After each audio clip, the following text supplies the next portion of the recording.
Vascaíno, aqui é Vasco.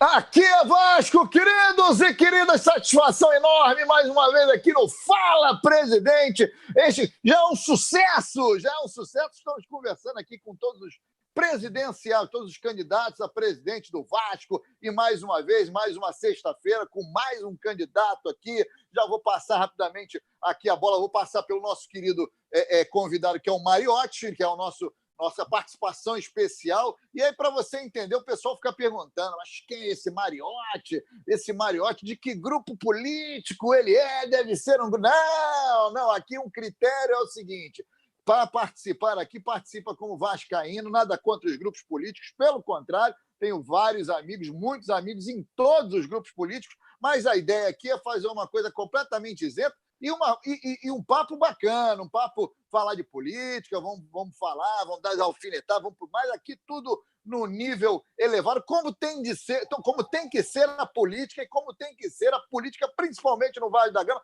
Essa sempre foi a minha bandeira. Mariotti, que é do canal Super Papo Vasco, não é isso, Mariotti?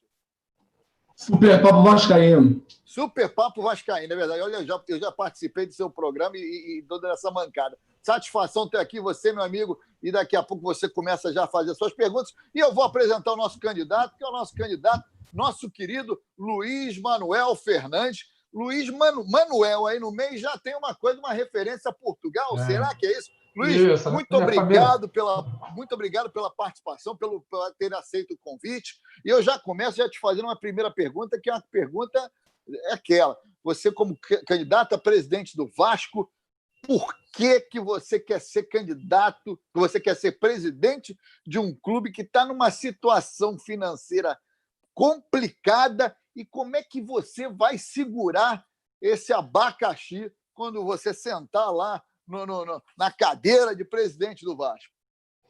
Bom, em primeiro lugar, deixa eu agradecer o convite para estar aqui com vocês hoje à noite. Eu acho que a iniciativa é muito boa, porque é um caminho de construção de um diálogo construtivo, né? Aberto, franco, que é fundamental a gente ter possibilidades sem reservas de expressar as nossas ideias, as nossas preocupações, as nossas propostas. Então, acho que vocês estão prestando um serviço ao Vasco, quer dizer, um serviço à elevação da qualidade do debate político e eleitoral dentro do Vasco.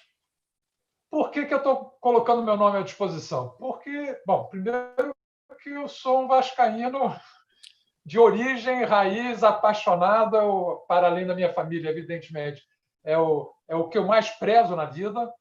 Eu tenho uma vida profissional muito exitosa como gestor público, que me levou a ter um conjunto de relacionamentos muito amplo.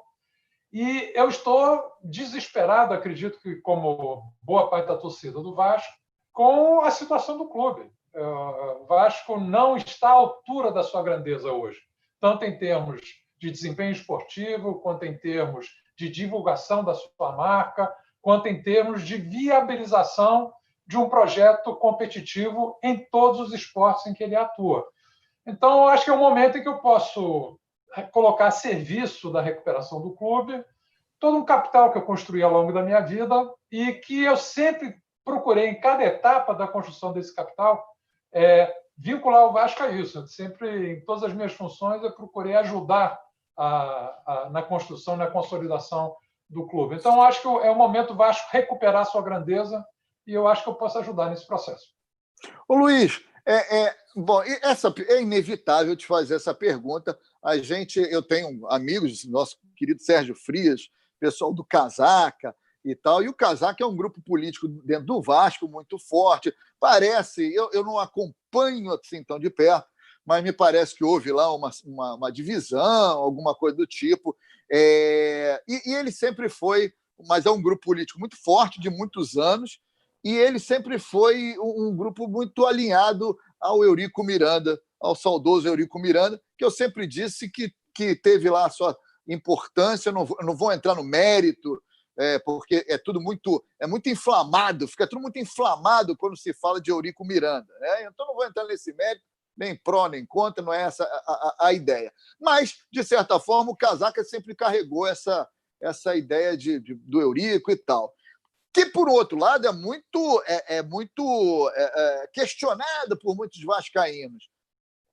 Como é que você entende isso? Como é que você enxerga isso? Você acha a sua ideia é trazer, ou pelo menos tem como referência o Eurico? Como é que é essa relação? Como é que é a relação com o Casaca? De fato, o Vasco do Casaca, do Eurico e tal, é um Vasco ultrapassado? Isso faz sentido? Fala para a gente aí sobre essa relação e como é que você pensa sobre isso. Não, em primeiro lugar, eu nunca pertenci a nenhum grupo dentro do Vasco, né? Eu sou torcedor do Vasco desde criança, de arquibancada. Ajudei no processo lá atrás de fundação da torcida Força Jovem, que era conhecido como a maior torcida independente do país à época, e era um movimento independente. Eu ainda adolescente, né, participei daquele processo. Sou sócio do Vasco desde 1984, mas não tinha maior envolvimento na vida política interna do clube até o final dos anos 80.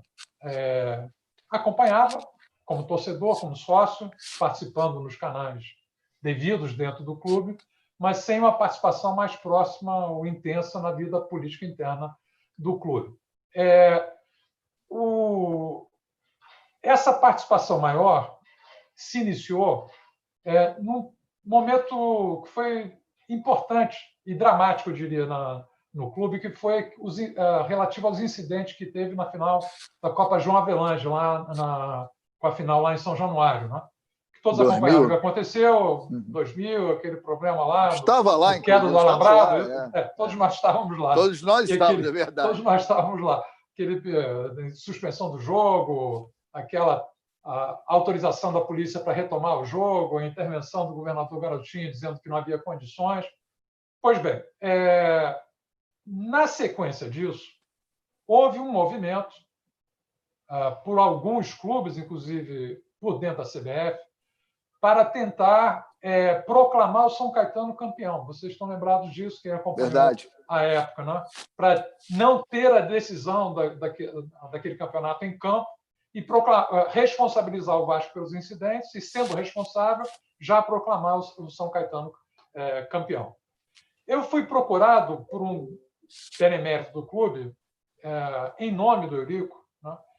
Porque, por razões minhas de vida, né, eu tenho um amigo grande que era, à época, o Aldo Rebelo, foi deputado, foi ministro de várias partes dentro do governo, e ele estava conduzindo a CPI da Nike no Congresso Nacional. E o pedido veio para que o Vasco pudesse apresentar a sua defesa naquele palco, que seria um momento importante para se contrapor à tentativa de cassação do título do Vasco naquele momento. Então, eu viabilizei isso, não sei se todos estão lembrados, isso foi feito uma apresentação em vídeo, né, detalhando passo a passo do que tinha acontecido, que havia autorização da Polícia Militar para que o jogo recomeçasse, que o Vasco, portanto, não poderia ser responsabilizado pela suspensão. E foi esse o primeiro contato que eu tive com Eurico, à época. Na época, eu era diretor científico da FAPERJ, eu sou professor universitário, toda a minha gestão sobretudo na área de ciência e tecnologia. Depois eu me voltei para o Ministério do Esporte, Organização da Copa do Mundo e dos Jogos Olímpicos. Mas eu era o diretor científico da FAPERJ e tinha estruturado, no âmbito da Fundação, um programa chamado Memória Social do Esporte, que não era só sobre o Vasco, era sobre o esporte em geral, todos os clubes, com resgate histórico, papel do Remo lá no início do século passado. E no contato, falei, eu sou vascaíno com essa trajetória toda, eu estou lá, estou estruturando esse trabalho lá na FAPERJ, quero valorizar a história singular do Vasco no combate e derrota do racismo.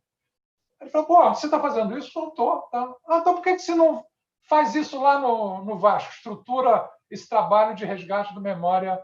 Eu falei, estou à disposição, sou vascaíno, quero defender o Vasco acima de tudo. E foi quando eu recebi esse convite por ele para participar. Então, foi a primeira vez que eu tive uma participação um pouco mais próxima, né? Eu fui indicado lá para aquela vice-presidência de Relações Especializadas, mas desde o primeiro momento com o projeto de resgate da memória histórica do clube, né? E nós fizemos vários produtos, eu não sei se vocês já certamente vocês já tiveram a oportunidade de ver. Reeditamos o Negro no Futebol Brasileiro, tem até um prefácio meu na obra. Fizemos aquela obra sobre o papel de São Januário na vida política nacional, quer dizer, resgatando o papel de São Januário, a epopeia de São Januário. Recuperamos os estatutos lá que geraram a resposta histórica em 24. Então, todo um trabalho de resgate da memória social do clube e da sua história singular, que depois confluíram para o atual centro de memória do clube. Então, foi dessa maneira que eu me envolvi. Eu sou cientista político, então, o que sempre, ao participar, uma espécie de participação, uma observação participante. Então, o que eu leio da vida política do clube? A vida política do clube foi polarizada durante quase 2 décadas pela figura polêmica do Eurico, né? Porque ele era muito polêmico, carismático, gerava amor Opa. Uma trava. Isso estruturou a vida política do clube. Ô, Luiz, tinha uma bipolaridade. Ô, Luiz, deixa eu só fazer um parênteses aqui, que deu uma travada, não sei se o Mariotti deu uma travada, então você dizia que a vida foi estruturada, politicamente do clube, foi estruturada em 20 anos de polarização. O que acontece hoje, inclusive, muito no nosso país, né? O Brasil hoje está vivendo isso. Mas prossiga, por favor. Então, ela polarizou muito, era uma liderança polêmica, quer dizer, gerando paixão a favor e contra, né? Amor e ódio, né? E todos nós passamos por isso, vivemos por isso. Mas ela estruturava a vida política do clube, né? Você tinha uma bipolaridade, é uma espécie de... Eu sou estudioso, assim, pesquisador de relações internacionais, uma espécie de guerra fria. Você tinha 2 campos, né, que organizava o sistema político do clube. Com a saída do Eurico da presidência e com o seu posterior falecimento, o que alguns achavam que seria uma espécie de desanuviamento, né, e pacificação, gerou uma fragmentação política dentro do clube. Quer dizer, aquilo que era uma bipolarização gerou uma dispersão, uma fragmentação do clube. Eu tenho um filme que eu gosto muito, não sei se vocês conhecem, A Vida de Brian, daquele grupo Monty Python. Né? Quer dizer, às vezes, as reuniões do Conselho do Vasco parece aquele coliseu que tem em Jerusalém, dos grupos, um brigando contra o outro, né? Fragmentados. Né? E isso, eu entendo que isso é péssimo para o clube. Péssimo, porque gera instabilidade, são vários gabinetes do ódio atacando uns aos outros na mídia social. E eu acho que esse quadro, eu entendo que é em grande parte responsável pela crise que o Vasco vive hoje.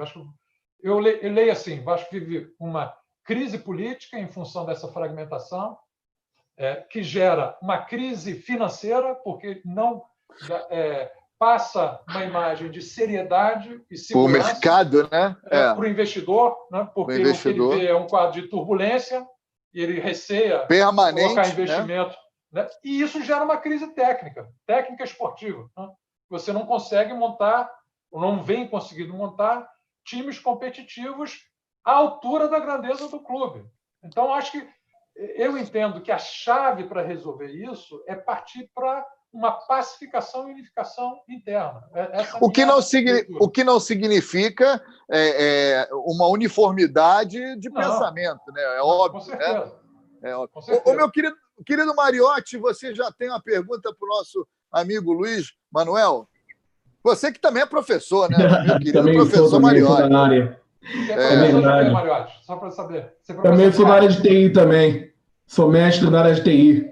TI, tecnologia. Bom. TI também tem outras formações complementares, mas a minha área de abrangência foi TI. TI, perfeito. Perfeito. Bom, doutor Luiz, boa noite, Alex, boa noite para todos. Na verdade, tenho várias perguntas a serem feitas, muitas perguntas, mas eu queria abordar um tema, que é o tema finanças do Vasco, porque saiu há 2 dias um relatório do Itaú BBA dizendo, entre outras coisas, que o Vasco estava com suas chances esgotando, ou seja, deixando claro de que a hora da recuperação financeira do Vasco já tinha passado faz tempo e que as chances iam diminuindo de ano para ano. O senhor como presidente, a pergunta que eu vou fazer para todos os candidatos. O senhor como presidente, como fazer uma austeridade sem deixar que o Vasco seja um time competitivo no futebol? Porque, entre outras coisas, é claro que o Vascaíno adora esporte amador, remo, basquete, enfim, mas o foco maior do Vasco é o futebol. E o futebol é o que o Vasco precisa resgatar, o torcedor com autoestima de voltar a competir a ponto de ganhar títulos em âmbito nacional, Libertadores também, enfim. Como que o senhor pode fazer uma gestão austera e, ao mesmo tempo, formar um elenco competitivo de futebol? Bom, deixa eu responder em primeiro 2 pontos, talvez para já engatar a resposta a essa tua pergunta, que é a pergunta fundamental para o clube, eu entendo, né? Ela é a pergunta central a ser respondida. Primeiro, que eu acho que o Vasco não precisa de um time competitivo. Ele precisa de vários times competitivos. Eu não estou dizendo em modalidades diferentes de esporte, também precisa. Mas eu estou dizendo o seguinte, ele precisa gerar um time competitivo e sustentar essa competitividade. Não adianta gastar de forma irresponsável para montar um time que depois não se sustenta ao longo do tempo. Acho que esse é um dos, talvez seja o principal desafio que nós temos que enfrentar. Quer dizer, ter uma alternativa financeira que tem uma pré-condição política, essa que eu mencionei antes, mas já entrando na dimensão financeira, ter uma alternativa de estruturação financeira que garanta, ao longo do tempo, vários times competitivos, que se sustente como clube competitivo a médio e longo prazo. Então, esse é o primeiro ponto, depois eu vou voltar a abordar como o encaminhamento que eu acho que é fundamental para isso. Segunda questão, o futebol, o esporte em geral, é uma competição. Então, ele é tem o Norbert Elias, que é um sociólogo que estuda o futebol. Quer dizer, o que ele mostra? Ele é um simulacro da guerra. Né? Você organiza um conflito com regras num território determinado, que é o campo, sem o uso da violência, a princípio. Por isso, a violência tem que ser punida. Mas portanto, um terreno de competição. Na competição, você não disputa sozinho. Você tem que ver as condições dos seus principais concorrentes. E, para nós, o nosso principal concorrente, que nós todos sabemos qual é, para nós se apresenta como um desafio agora, porque o desnível de captação de receitas que pode viabilizar a montagem de equipes competitivas se tornou gigantesco entre nós e o nosso principal rival. Né? Só dá o dado lá do balanço de 2019. Né? A diferença de receitas foi de quase 750 milhões em um ano. Tá? Então, nós temos que estruturar uma solução financeira que viabilize um time competitivo com esse rival no mais curto espaço de tempo possível. Então, é nesse contexto que nós estamos operando agora num processo eleitoral que será definido no final do ano. Eu entendo que a proposta, a solução estruturante que pode nos colocar em patamar de competição o mais rápido possível é uma alternativa de clube-empresa. Essa é a minha convicção. Claro que isso depende do formato. Doutor, desculpa interromper o senhor. Então, o senhor me surpreende da resposta, que eu me lembro muito bem, até mesmo de um vídeo do senhor em uma reunião em que teve com o presidente Eurico Miranda e com outros players políticos da época, doutor Pedro Valente, entre outros, em que o senhor se dizia contra o clube empresa naquela época, mas é papo de 10 anos atrás. Isso. Então, essa resposta, para mim, agora já me surpreende um pouco. Então, o senhor mudou um pouco a concepção de 10 anos para cá? Eu acho que o contexto mudou de 10 anos para cá. É por isso que eu estou me referindo ao contexto que nós estamos operando agora. Né? 10 anos atrás, nós não tínhamos, e eu faço uma crítica dura aos dirigentes que se envolveram nessa ação, a ruptura do Clube dos 13, gerando um desnível na arrecadação da televisão nossa em relação ao Flamengo. Isso não é de 2, 3 anos atrás. Isso vem da implosão do Clube dos 13 e com protagonismo do Vasco. Isso eu não entendo como é que o Vasco pode ter sido protagonista numa ação que implodiu um arranjo que nos garantia a primeira linha de arrecadação de direitos de transmissão televisiva. Então, nós partimos a partir de então, e eu entendo que a própria recuperação financeira do Flamengo não pode ser entendida fora do contexto da desigualdade da arrecadação de cotas de televisão que se estabeleceu no futebol brasileiro, é parte das condições que viabilizaram a recuperação financeira do Flamengo. Então, o contexto em que nós estamos agora discutindo as perspectivas do Vasco são inteiramente diferentes. E nós temos uma legislação que está sendo discutida no Congresso Nacional que poderá permitir, e esse é o ponto fundamental, eu acho que para mim e para muitos torcedores do clube, né, que possa se estruturar um formato de sociedade empresarial para a gestão do futebol em que o clube se mantenha como sócio majoritário dessa sociedade. É o que se convencionou chamar de modelo alemão, né? Ou seja, você compõe uma sociedade empresarial, mas com o clube mantendo o controle acionário dessa sociedade e fazendo acordos de gestão com o parceiro, gestão profissional, empresarial, evidentemente, sobre a sociedade a ser constituída. Eu entendo, no contexto que nós estamos operando agora, 2020, que essa é a solução estruturante mais efetiva e viável para o clube. E eu acho que nós, vou dizer, mantendo o controle acionário do clube sobre a sociedade empresarial. Isso é um ponto importante. Quer dizer, que o Alex está com a bandeira de Portugal ali atrás, aliás, poderia ter a bandeira do Brasil também, Brasil e Portugal, mas tudo voltando aqui ao ponto aqui. Mas pegando... a minha família é portuguesa, eu sou cidadão português também, além de brasileiro. Somos também, somos três. Não todos os vascaínos, mas muitos vascaínos o são. Mas eu pego o exemplo do Belenenses em Portugal. Não sei se o pessoal acompanha isso lá no Belenenses, que o clube associativo foi para na última divisão e que a Sociedade Anônima Desportiva ficou na primeira com o nome de B. Porque o clube perdeu o controle da SAD. Né? Perdeu o controle da SAD. E veja só que drama. Né? Quem está hoje na primeira divisão não é o clube, é a empresa. É a empresa, exatamente. É a empresa. Não pode usar o escudo do clube, mas usa as cores, né? Porque é SAD Belenenses, usa as cores, não pode usar o escudo. E o clube, com a sua torcida, não é das maiores em Portugal, mas é uma espécie de, para nós aqui do Rio, América, aqui um clube simpático. Ele foi obrigado a ir lá para, não sei se é a terceira ou quarta divisão de Lisboa. Foi para a última divisão, na verdade, foi da divisão de acesso. Ele teve que voltar tudo de novo. Quer dizer, se tiver êxito, leva 6 anos para voltar para a primeira divisão do futebol português. Então, isso é um exemplo negativo do clube empresa. Haveria vários outros. Por isso que o que eu proponho, e pelos contatos que eu pude construir a partir do papel que exerci na organização da Copa do Mundo, o que eu posso garantir é que há investidores interessados nesse formato que seja inspirado no chamado modelo alemão.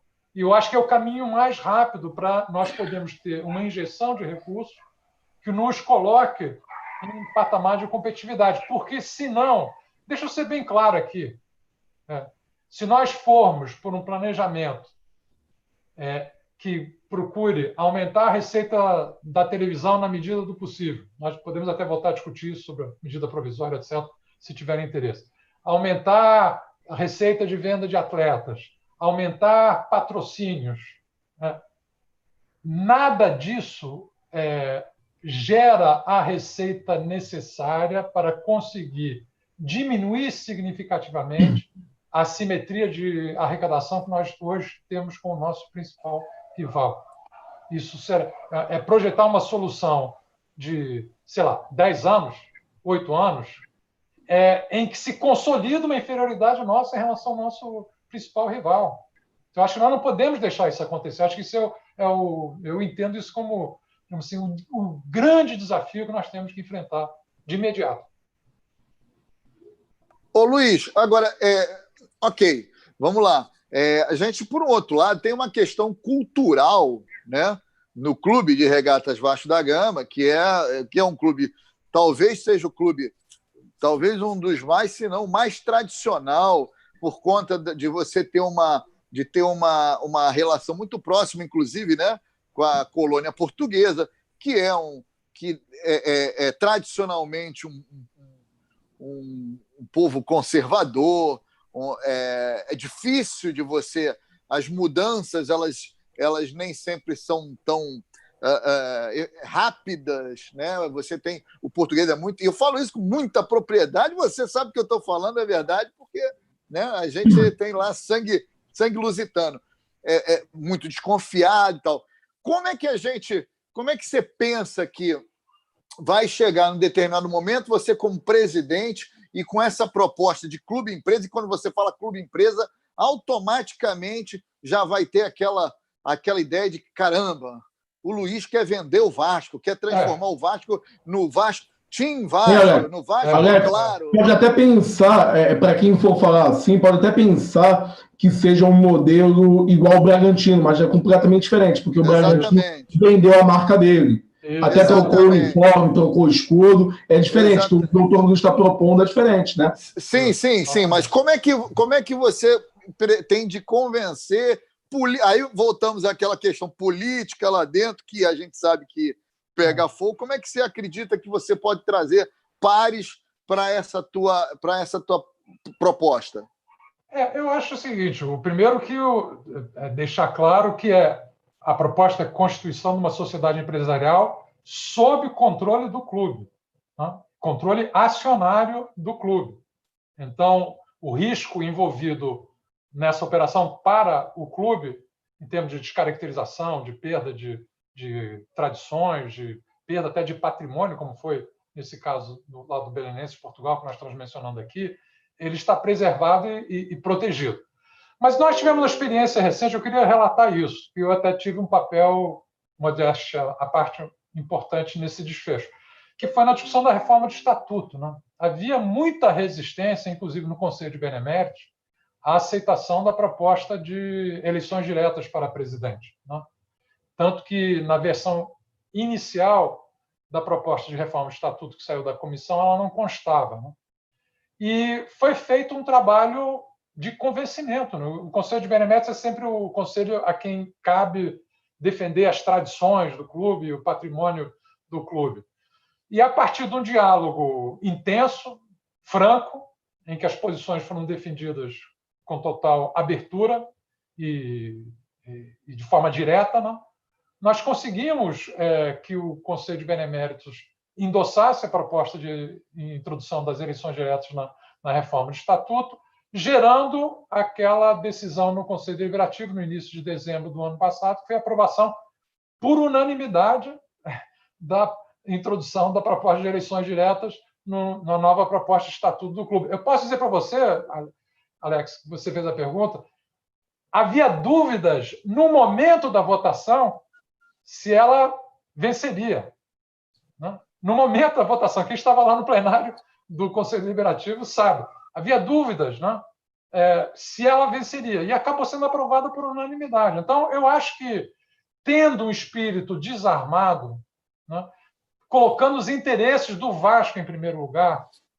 entendendo os desafios que o clube está enfrentando e colocando a nossa paixão pelo Vasco para comandar decisões racionais, né, de gestão, eu acho que nós conseguiremos criar um consenso amplo em torno dessa proposta, desde que o clube mantenha o controle sobre a sociedade empresarial a ser montada.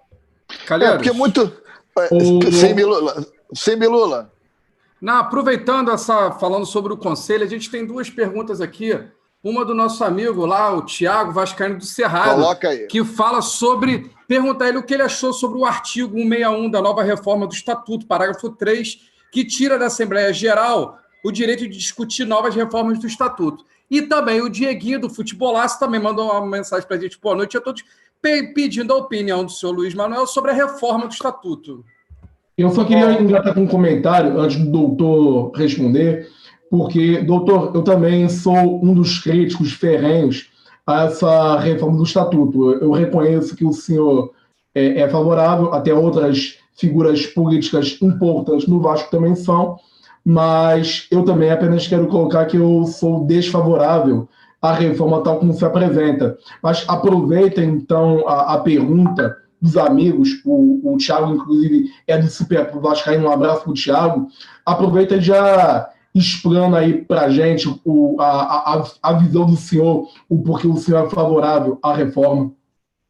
Em primeiro lugar, é o seguinte, eu acho que o comentário feito não procede, né? Primeiro que, eu até acho importante esse debate, porque eu entendo que a modernização do Vasco passa pela modernização do estatuto que rege a vida do clube. Eu não entendo como é que alguém que defende a modernização do clube pode defender a manutenção do estatuto elaborado 41 anos atrás. É uma contradição. E também acho que uma premissa importante, e para todos que estamos ouvindo saber, que a aprovação da reforma do estatuto ela não fecha o estatuto, ela não se torna uma peça definitiva e imutável. A proposta de estatuto pode continuar sendo melhorada, seja por alteração, seja por proposta de reforma, daqui para frente. Então, em última instância, tem que ver o seguinte: o estatuto atual e a reforma proposta. O que é melhor para o Vasco? Eu não tenho a menor dúvida que o estatuto proposto é muito melhor para o Vasco do que o estatuto atual. O estatuto atual está ultrapassado. Em relação à primeira pergunta, depois a gente pode pegar outros itens. De fato, não há mudança, né? Qualquer adequação à legislação pode ser feita no Conselho Deliberativo sem ser remetida à Assembleia Geral. Já é assim no Estatuto atual. Já é assim. Eu vou dar um exemplo. Em 2015, quando era presidente do Conselho Deliberativo do clube, nós adaptamos o Estatuto do clube às exigências do Profut, senão o Vasco não poderia ter acesso ao Profut. Como era adaptação à legislação, não precisou passar por Assembleia Geral. Isso já é assim. Né? Não, e tem que ser assim, quando é adaptação à legislação. Para que demandar a convocação de uma Assembleia Geral se a adaptação é algo que já é imposto ao clube por ser norma legal? Então, o que está na proposta do novo estatuto é exatamente a mesma coisa. Tem que haver, para haver alteração significativa, tem que haver Assembleia Geral. Para haver reforma, tem que haver Assembleia Geral. Agora, para adaptação à legislação, basta votação no Conselho Deliberativo.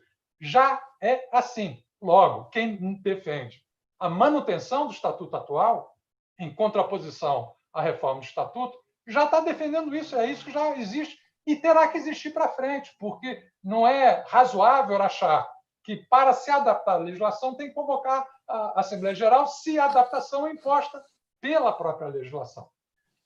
Em relação à reforma do estatuto, deixa eu usar uma imagem. Desculpe se eu estou sendo duro na imagem, mas faz parte do debate. Né? Claro. Nós defendemos, por exemplo, o Brasil quer se modernizar no século XXI. Vai usar a Constituição de 1824? Com poderes imperiais? É claro que não. Nós temos que, se queremos modernizar o clube, nós temos que partir de um estatuto melhor do que nós temos hoje, que pode ser melhorado ainda mais. Perfeito. Tem coisas que eu gostaria de ter aprovado na nova proposta de estatuto que não foram aprovadas. Podemos melhorar mais para frente. Mas o que o novo estatuto traz? Em primeiro lugar, um capítulo de gestão temerária. Eu vejo algumas pessoas dizendo: mas isso a lei já diz. Então, se a lei já diz, como é que nós não colocamos dentro do estatuto do clube? Mas o capítulo tem mais do que a lei já diz, e é fundamental, porque se nós queremos atrair investidores, inclusive parceiros, para constituir um clube-empresa, esse parceiro ou esse investidor quer saber se há mecanismos de punição de dirigentes que se comportam de forma irresponsável e dolosa dentro do clube, senão ele não vai investir. Luiz... Então, só terminar esse raciocínio. Uhum. Então, especificamente em relação ao clube-empresa, há disposições no novo estatuto que respaldam estatutariamente a possibilidade do Vasco participar de sociedades acionárias, portanto, no formato de clube-empresa, coisa que não é coberta pelo estatuto atual. Então, quer modernizar o clube, tem que aprovar essa reforma de estatuto. Quer avançar mais? Podemos avançar mais na sequência, mas querer gerir modernamente o clube com o estatuto de 1979, você me desculpe, eu não vejo lógica nisso. Essa é a minha posição. Ô, Luiz, me parece essa observação que você fez em relação a responsabilizar, né, quem por lá passa. Parece que, inclusive, no Flamengo é assim, né? No Flamengo parece que não sei exatamente qual é o estatuto do Flamengo, não.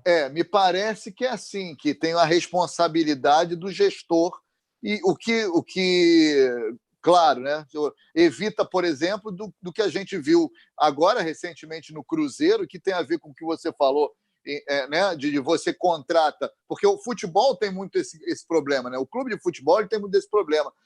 Você pega um time, um gestor ele arrebenta com as finanças do clube, coloca ali, contrata um time fabuloso, ganha-se tudo, mas a conta não bate. E acontece, por exemplo, agora com o que o Cruzeiro está passando, que está num buraco. Exatamente. Que, inclusive, já foi sugeriram, inclusive, a refundação do clube, tamanha a dívida que ele se encontra. Agora, uma outra pergunta, e mudando um pouquinho o foco, como é que você enxerga, Luiz?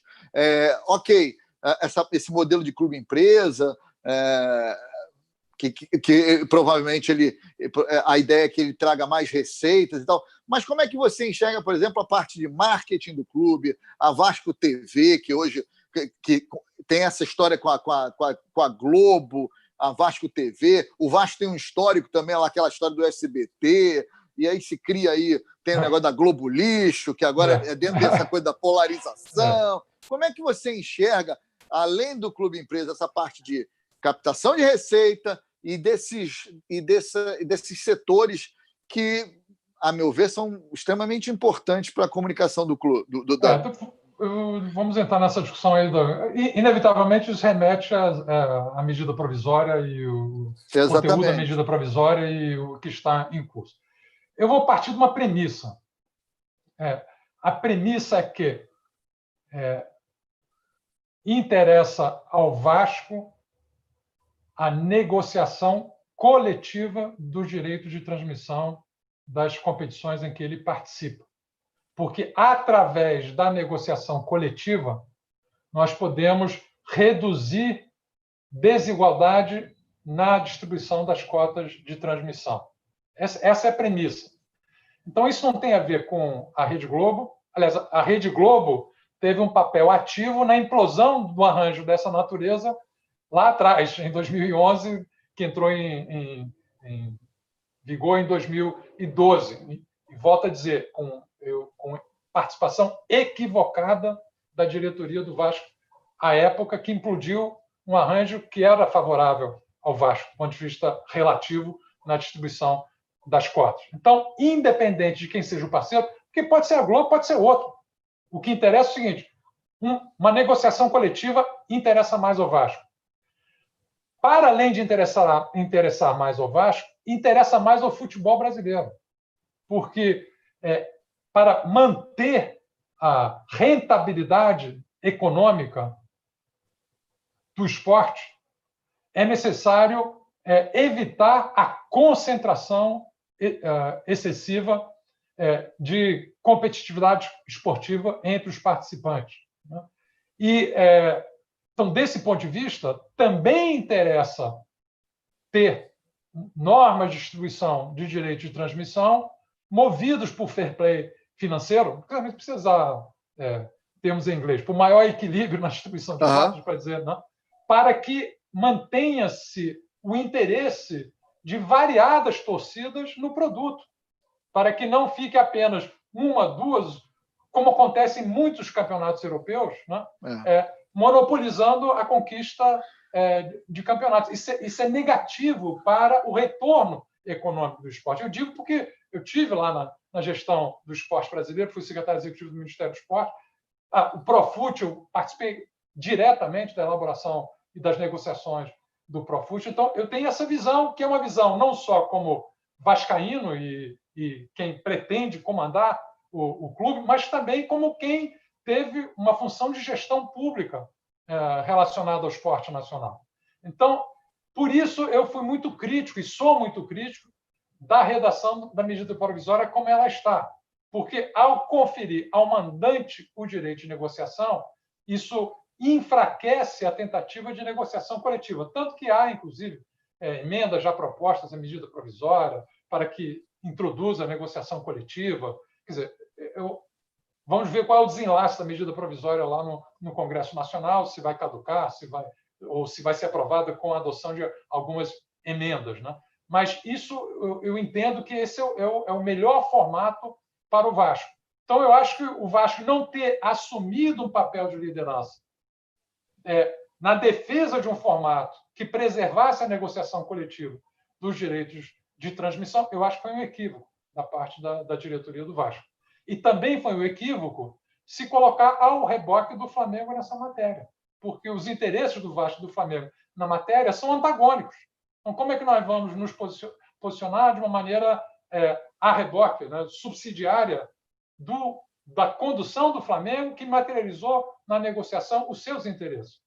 Então, essa é a minha posição em relação à questão. É claro que aí tem toda uma outra discussão seguinte, sobre outras formas de geração de receita na mídia social. Isso é um ponto que nós, até no Contrato da Globo, eu acho que poderia haver uma pressão para reabrir essa discussão, porque o contrato cobriu também outras mídias sociais para além da televisão. Então, aqui há um espaço onde acho que há necessidade de um protagonismo maior do Vasco em interesse próprio e em articulação com outros clubes em torno dessa agenda dos direitos de transmissão.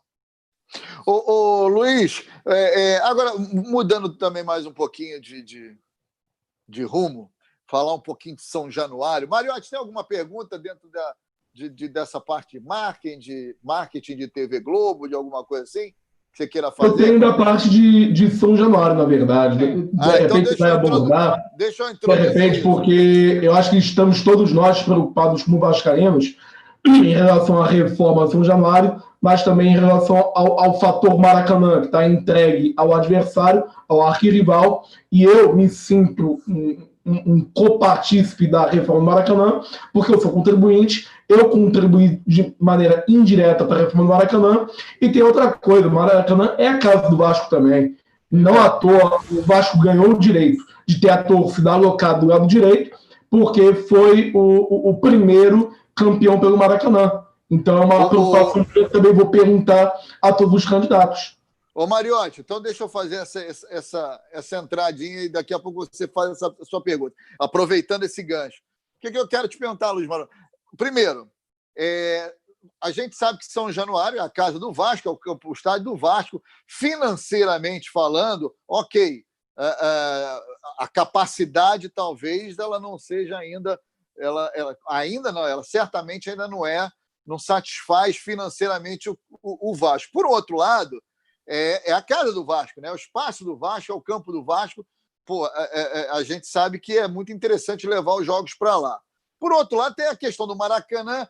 Eu acho que isso vai ao encontro do que você falou em relação à protagonização do poder, né? Isso. Porque é importante o Vasco, mesmo que não use lá, mas ter poder sobre o Maracanã, né? E eu queria que você, primeiro, me falasse o que você pensa em relação à reforma de São Januário e do entorno. Já existe alguma conversa com o governo estadual, alguma proposta nesse sentido?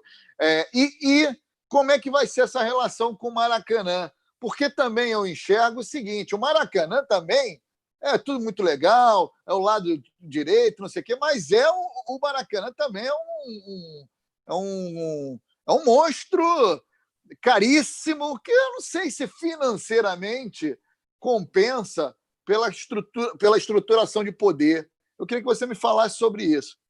Não, deixa eu, em primeiro lugar, vou começar pelo Maracanã, depois a gente chega lá em São Januário. O Maracanã é um patrimônio público. Ele não pode ser cedido a um clube.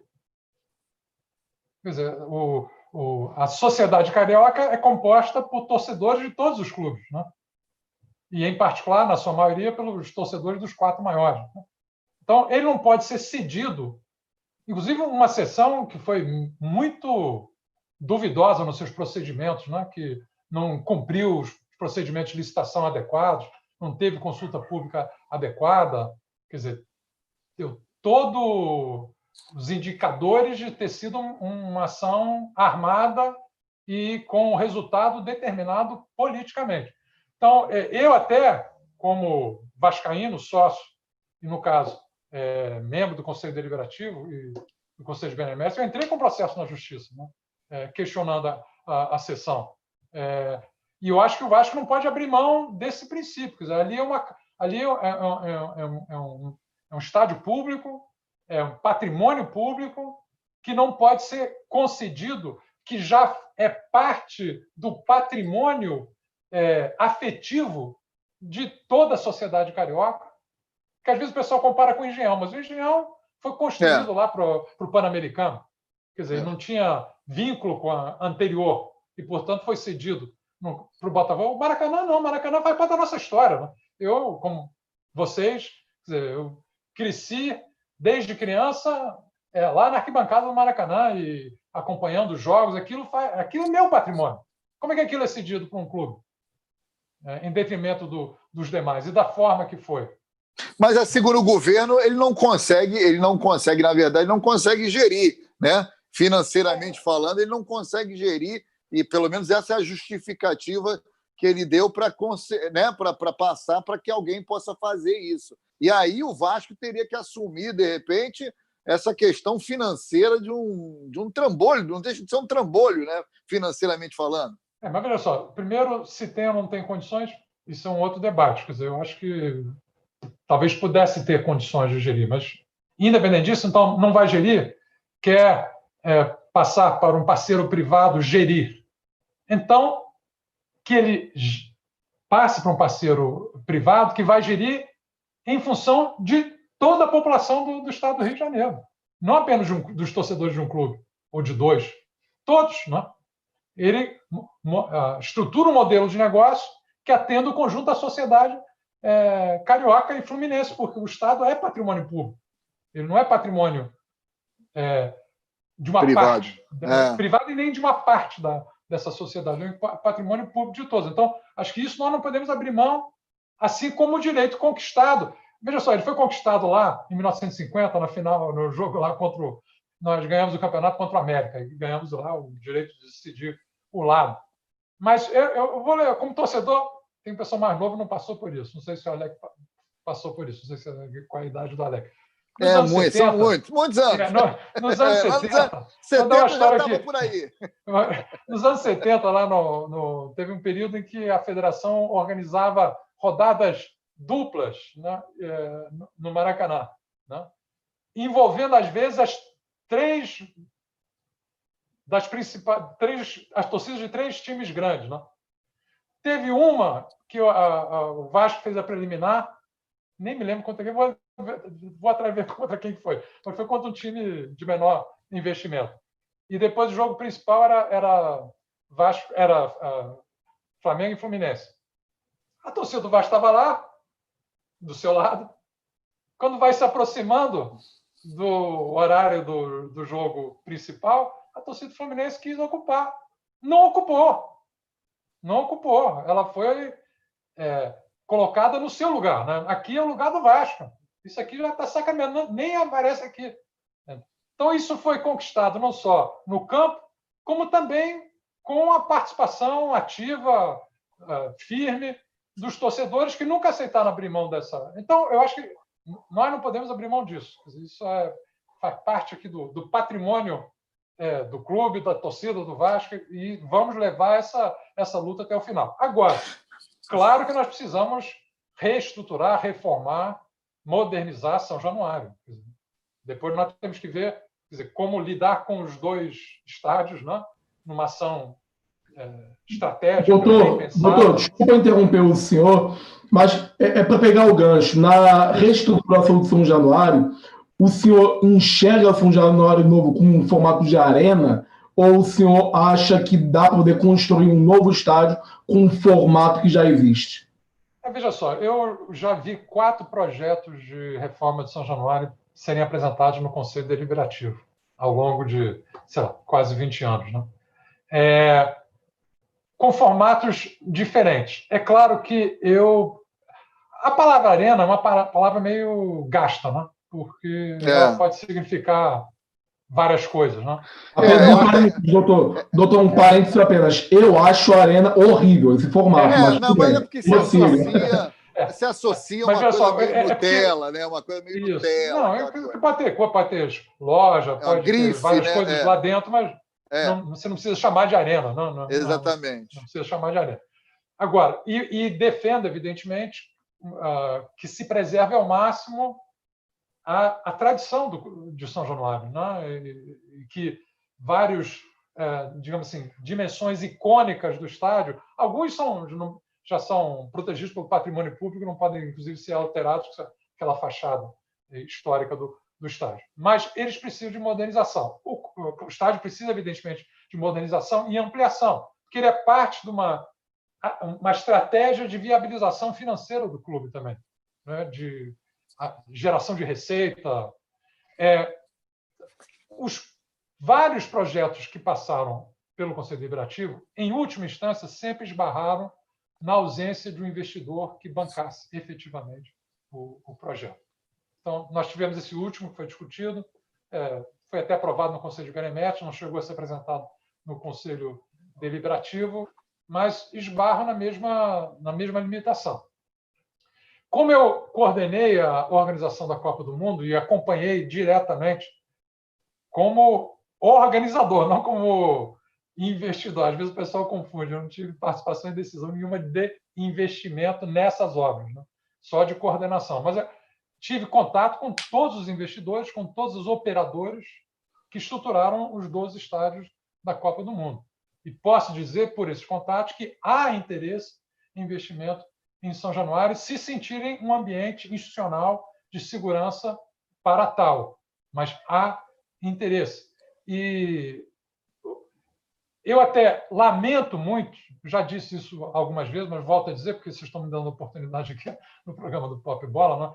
Que nós tenhamos o Vasco perdido a oportunidade da Copa do Mundo e dos Jogos Olímpicos realizados aqui na cidade do Rio de Janeiro. Eu não vou entrar em mérito de julgamento político, mas nós tínhamos um governador vascaíno, um prefeito vascaíno e o coordenador executivo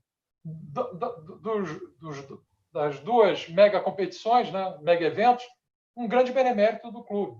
E não foi estruturado nesse contexto um investimento de erguimento de São Januário e de fortalecimento institucional do clube. Eu acho que foi um erro, uma oportunidade perdida. Eu até depois, quando saí lá do Ministério do Esporte, em 2015, né, cheguei ainda a negociar com a prefeitura, na época do Eduardo Paes, um projeto de intervenção urbana no entorno de São Januário, intervenção urbana que valorizasse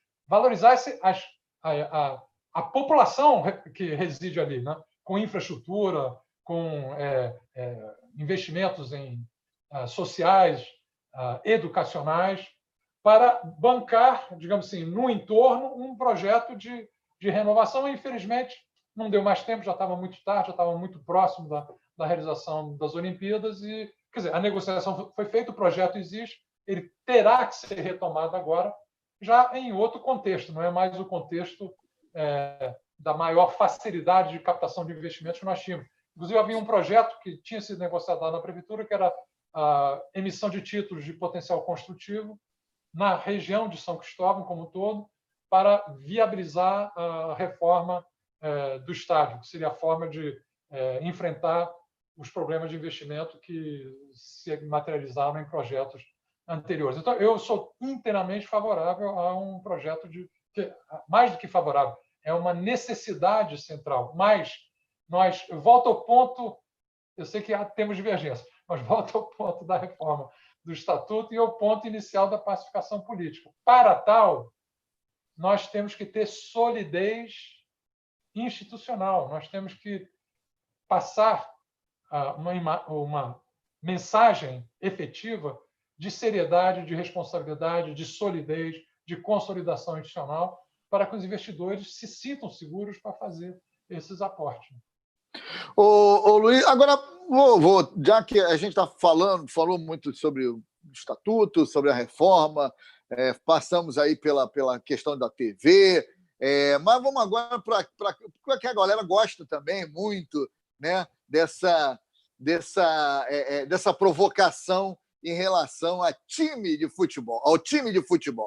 O outro candidato, o nosso querido Ariston, esteve aqui, falou que o sonho dele era no primeiro momento ele falou de Messi e de Cristiano Ronaldo, e eu falei, pô, Ariston, vamos para a nossa realidade, ele brincou e tal, mas o desejo, o sonho dele era ter o Gerson vestindo a camisa do Vasco ali naquele meio-campo, que ele acha um cracaço.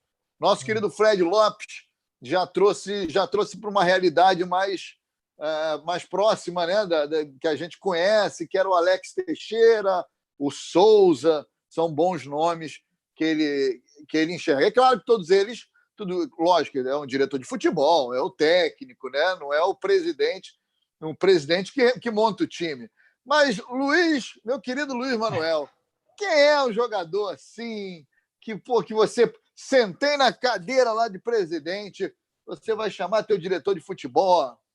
Aqui tá difícil de grana, mas esse cara aqui pode ser um bom nome. Tem um nome, assim, tem um jogador, sem parecer promessa. Primeiro que o meu estilo de gestão e de trajetória não é de bravata, né? Não é de fazer bravata, nem fazer nenhuma declaração que possa ser interpretada como uma promessa encoberta, né? Em primeiro lugar, deixa eu dizer, o formato, né?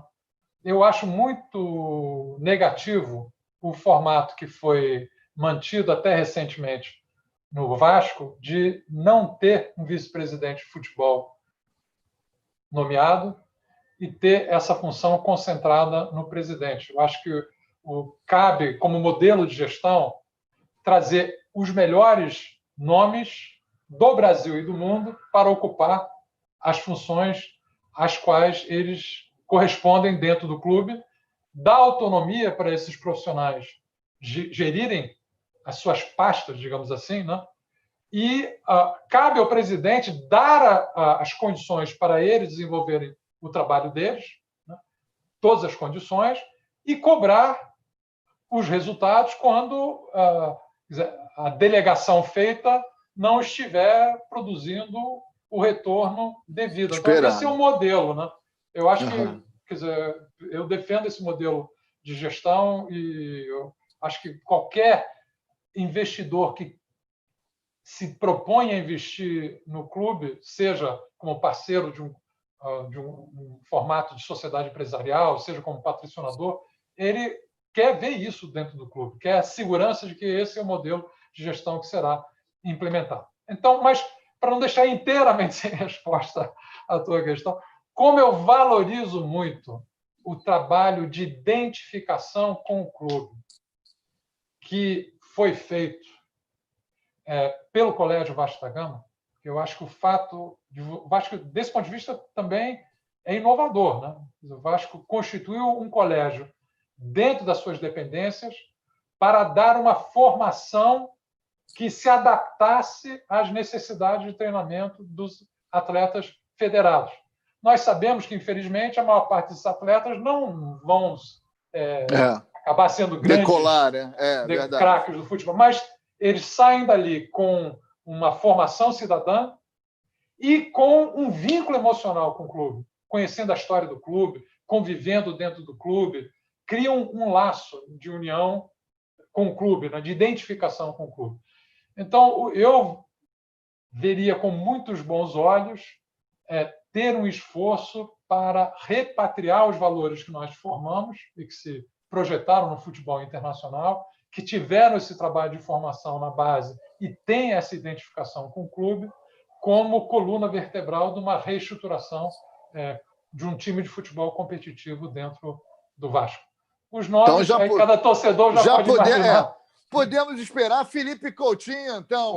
Esse seria aquele que mais mais encarnaria. Aliás, tem a foto dele na formatura dele lá no colégio, embaixo da Gama, então, tem uma foto já dele. Tem a promessa do... Não, brincadeira. Não, brincadeira.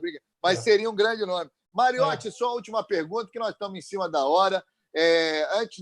Bom, faça a sua última pergunta, que depois eu vou fazer o agradecimento a vocês aí. Não, eu já quero agradecer desde já, Alex, pelo teu convite, para poder estar batendo papo aqui com vocês, ao doutor Luiz Fernandes. Aliás, doutor, espero o senhor no canal Super Pro Vascaíno. O convite já foi feito para a assessora do senhor, a Verônica. Agradecimento à Verônica. Tá, agradecimento à Verônica, sempre mantivemos contato, mas o convite aqui no Arco da Bola... Você deixou a Verônica mal, que ela agora aceitou o convite do Alex e não encaminhou. Não, brincadeira. Agora, não. A Verônica é um docinho, sempre tratou a gente com muita, digamos assim, com muito respeito, com muito carinho, sempre que eu entrei em contato com ela. Mas vou deixar o convite aqui no ar para o senhor estar até mesmo debatendo um pouco mais outras ideias no Super Pro Vascaíno. O senhor vai ser muito bem recebido. E a minha pergunta final é bastante simples. É claro que o senhor já está declarado hoje como candidato à presidência do Vasco. Porque eu até vi um programa do A Voz do Vascaíno que o senhor esteve presente, que até então o senhor não havia declarado candidatura por conta da pandemia, o coronavírus. Aí foi lá muito bem para poder debater mais em termos de ideias, em termos de filosofia, digamos assim. Mas a minha pergunta é simples para o senhor não sendo candidato à presidência do Vasco, já que muitas vezes a pessoa lança a candidatura, mas opta por fechar com outro nome. Quem o senhor acha entre os presentes lançados que teria mais adequação com os pensamentos do senhor? Não, veja só, Maravilha, isso é uma pergunta meio... Sua rasteira. Deixa eu responder primeiro de maneira bem franca. Né?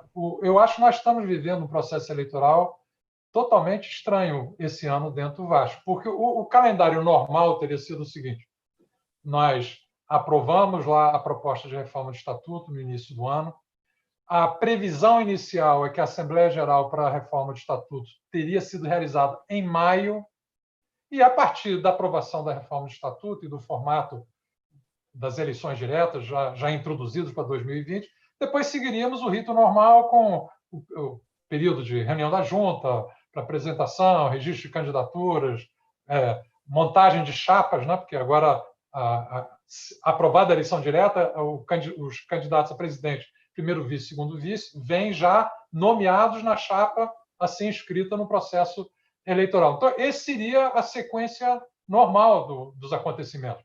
Isso tudo foi atropelado pelos impactos da pandemia. Então, até respondendo a tua pergunta, eu ainda não oficializei a candidatura, só eu estou participando porque irei oficializar assim que o calendário for normalizado. Então, por isso é que nós estamos nessa situação de surgência. Eu entendo, por isso... Aliás, nós estamos numa semana muito importante para o Vasco. Teve essa primeira sessão virtual lá do remoto do Conselho Deliberativo, sacramentou a versão final da reforma do Estatuto, assim encaminhada para a Assembleia Geral. Pelo que eu vi hoje, já foi marcada a data, se não me engano, da Assembleia Geral pelo... Dia 25 de agosto. 25 de agosto. Então, quer dizer, as coisas vão começar a entrar no eixo agora. Eu, como entendo que a aprovação da reforma do Estatuto é parte integrante do projeto de modernização do clube, o meu foco agora vai ser no debate em torno dos temas da reforma do Estatuto. E é um debate respeitoso. Veja só, que nós podemos divergir, mas o que interessa é ter um debate honesto. Cada um defende a sua posição. Sem problema, cara, não precisa concordar, desde que seja um diálogo e um debate conduzido com respeito. Você pode concordar, discordar. Eu entendo pacificação com isso, não é deixar de ter posição. Aliás, eu até me surpreende que alguns candidatos que já foram lançados a presidente do clube não se posicionaram sobre a reforma do Estatuto.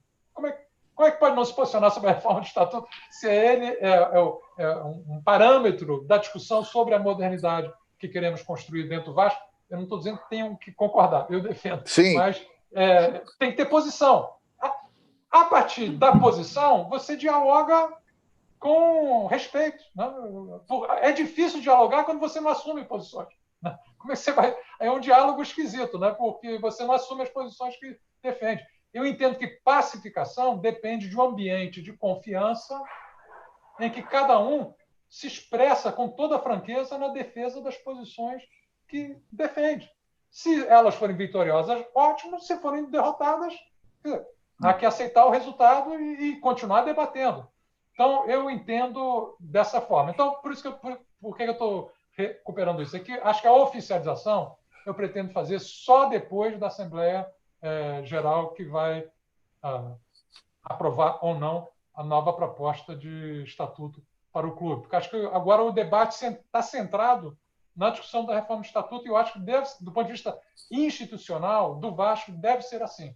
Então, não sei se eu estou respondendo, mas a oficialização vem na sequência. E tem na teoria política e social, tem uma coisa chamada contrafactual, né? Que é o seguinte: se algo que existe não existir, o que seria? Isso é o contrafactual. A pergunta que você fez para mim é um contrafactual. No momento, eu estou aqui com a minha candidatura a pleno vapor e pretendo conduzi-la a pleno vapor até o final do processo eleitoral. Então, eu quero apenas justificar, doutor. Contrafactual. Doutor, eu quero apenas justificar porque eu penso um pouco diferente. Quando eu vou votar em alguém, eu penso no plano A, mas se o plano A desiste, eu tenho o plano B. Se o plano B desiste, eu vou para o C. Mas aí, ô Mariotti, o meu projeto é viabilizar o meu plano A. E aí ele está votando, né, Mariotti? Não está sendo candidato, é diferente, eu entendo. Olha aqui, queria agradecer muito você, meu querido Cristiano Mariotti, obrigado, canal. Dá um serviço, eu estou aqui, para voltar. Dá o serviço aí do canal para a galera para seguir lá, é o Super Papo Vascaíno, não é isso?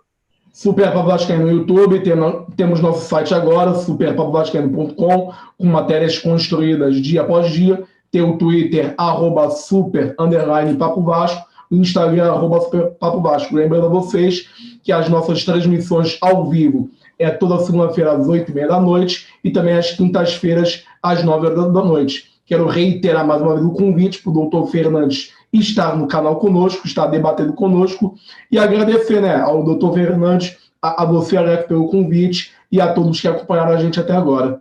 Exatamente. Eu fazer uma proposta aqui para o... Porque eu vi agora que ele se pronunciou contra a reforma do estatuto. Vamos agendar uma discussão sobre a reforma do estatuto no programa? Tá bom. Eu estou à disposição para ir para debater nesse nível, como nós estamos aqui, um nível de tranquilidade, diálogo. Não, mas o senhor vai gostar, o senhor lá no canal do Super Papo, Verônica deve as pessoas... Verônica, fecha. Opa! Verônica, escuta o doutor, Verônica. Olha aqui, Verônica, fecha o dia do programa aqui no Super Papo Vascaíno para nós discutirmos. Luiz mas de coração, doutor, eu agradeço para o senhor, de coração mesmo. O senhor vai ser muito bem recebido e vai ser, sem dúvida alguma, um debate em mais alto nível, com todos os focos. Luiz Manuel, muito obrigado. É um prazerzaço receber aqui o amigo. Espero que você tenha sorte lá. Eu voto, né? Eu sou sócio, eu voto, eu ainda decido. E normalmente não revelo, porque como eu tenho o microfone na mão, eu não me sinto confortável, né, de ser um influenciador. Eu acho que as pessoas... O meu papel aqui é tentar fazer isso aqui, trazer, conversar, as pessoas, tirar um pouco dessa coisa pesada, principalmente na política do Vasco, que tem essa coisa pesada em relação aos candidatos, em relação à política do Vasco. Então, eu queria agradecer demais. Um prazer conversar com você, Luiz. As portas estão abertas. As portas estão abertas, sempre que você quiser e precisar. Um abraço para a Verônica, muito obrigado. E saudações Cruz Maltinas. Um grande abraço para o amigo. Valeu, galera! Até a próxima! Sexta-feira que vem, a gente está fechando aí. Vamos ver se sexta-feira que vem teremos o Levenciano. Estamos alinhando aí. E mais o restante aí. Agora parece que o Salgado também entrou na jogada. Vamos conversar com todo mundo. Valeu, galera. Até a próxima. Um abraço. Saudações vascaínas.